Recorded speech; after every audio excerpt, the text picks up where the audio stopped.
വൈകുന്നേരം അമ്പലത്തിൽ പോവാനുണ്ടായിരുന്നു ട്ടോ. അതിന്റെ ഇടയ്ക്ക് ഇലയടയൊക്കെ ഉണ്ടാക്കുന്നുണ്ട്. രാവിലെ ഞാൻ വിചാരിച്ചിരുന്നു വൈകുന്നേരം ഇലയടയൊക്കെ ഉണ്ടാക്കണം, കുഞ്ഞുങ്ങൾക്ക് കൊടുക്കണം എന്നൊക്കെ വിചാരിച്ചിരുന്നു. ഒത്തിരി നാളായി പിന്നെ ഇലയടയൊക്കെ കഴിച്ചിട്ട്. അപ്പൊ അതൊക്കെ പെട്ടെന്ന് എളുപ്പപ്പണി എന്ന രീതിയിലാണ് ഞാനിന്ന് തയ്യാറാക്കിയെടുത്തത് ട്ടോ. അപ്പൊ അതൊക്കെ പെട്ടെന്ന് തയ്യാറാക്കി. അതിനിടയ്ക്ക് ഞങ്ങള് അതൊക്കെ കഴിച്ചു കേട്ടോ. പക്ഷേങ്കിൽ അതൊന്നും വീഡിയോയിൽ ഉൾപ്പെടുത്താനൊന്നും പറ്റിയില്ല. അതൊക്കെ വിട്ടുപോയി. ആ ഒരു തിരക്കിലൊക്കെ അതൊക്കെ മറന്നുപോയി. കഴിച്ചപ്പോഴാണ് എനിക്ക് ഓർമ്മ വന്നത്. അങ്ങനെ ഞങ്ങള് അതൊക്കെ കഴിഞ്ഞ് അമ്പലത്തിലേക്ക് വിട്ടു. കുഞ്ഞുങ്ങൾക്ക് നല്ല സന്തോഷമായി ട്ടോ. ഞാനും അമ്മയും ശ്യാമളേച്ചിയും പിന്നെ എൻ്റെ ഒരു ഫ്രണ്ടും അവളുടെ കുഞ്ഞുങ്ങളും കൂടി ഉണ്ടായിരുന്നു ട്ടോ. അങ്ങനെ അമ്പലത്തിലെ കാഴ്ചകളൊക്കെ ഇങ്ങനെ കണ്ടിരിക്കുകയാണ്. ആദ്യം ഞാൻ വീഡിയോ എടുത്തത് അവള് കണ്ടില്ല.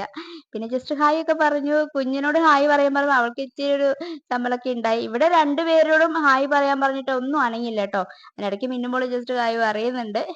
എല്ലാവർക്കും ചന്ദനൊക്കെ അവളുടെ വക തൊട്ട് കൊടുക്കാണ് ട്ടോ.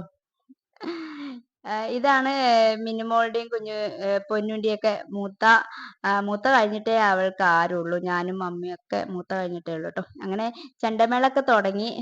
കുഞ്ഞുങ്ങൾ ഇതൊക്കെ ആദ്യമായിട്ട് കാണുകയാണ്. മുമ്പ് കണ്ടിട്ടുണ്ട്. പക്ഷെ അതൊന്നും അവർക്ക് അന്നേരം മനസ്സിലാവുന്ന ഒരു ഇതൊന്നും ആയിരുന്നില്ല. ഇപ്പൊ കുറച്ചുകൂടി അതൊക്കെ കാണുമ്പോഴൊക്കെ നോക്കാനും ചിരിക്കാനൊക്കെ ഉള്ള ഒരു ഇത് വന്നു. അങ്ങനെ അതൊക്കെ കണ്ടു. അത് കഴിഞ്ഞ് വെടിക്കെട്ട് തുടങ്ങി ട്ടോ. ഒരു കുഞ്ഞു വെടിക്കെട്ടാണ്. പക്ഷെങ്കിൽ നല്ല രസമുണ്ടായിരുന്നു ട്ടോ. ഇതും കുഞ്ഞുങ്ങൾക്ക് കണ്ടപ്പോൾ ഭയങ്കര സന്തോഷായി. പൊന്നുമോൾക്ക് പേടിയാണ്. എന്നാലും ആകാശത്ത് ഇങ്ങനെ ഇതൊക്കെ കണ്ടപ്പം അവള് നോക്കിയിരിക്കുന്നുണ്ട്. അപ്പൊ ഇത്രയൊക്കെ ഉള്ളൂ ട്ടോ. പിന്നെ ഞങ്ങൾ അതൊക്കെ കഴിഞ്ഞ് വീട്ടിലേക്ക് മടങ്ങി. അപ്പൊ ഇന്നത്തെ വിശേഷങ്ങൾ ഇതേ ഉള്ളൂ. എല്ലാരും ഒന്ന് സപ്പോർട്ട് ചെയ്തേക്കണേ. വീണ്ടും കാണാം. അതുവരെ എല്ലാവർക്കും ടാറ്റ ബൈ ബൈ ട്ടോ.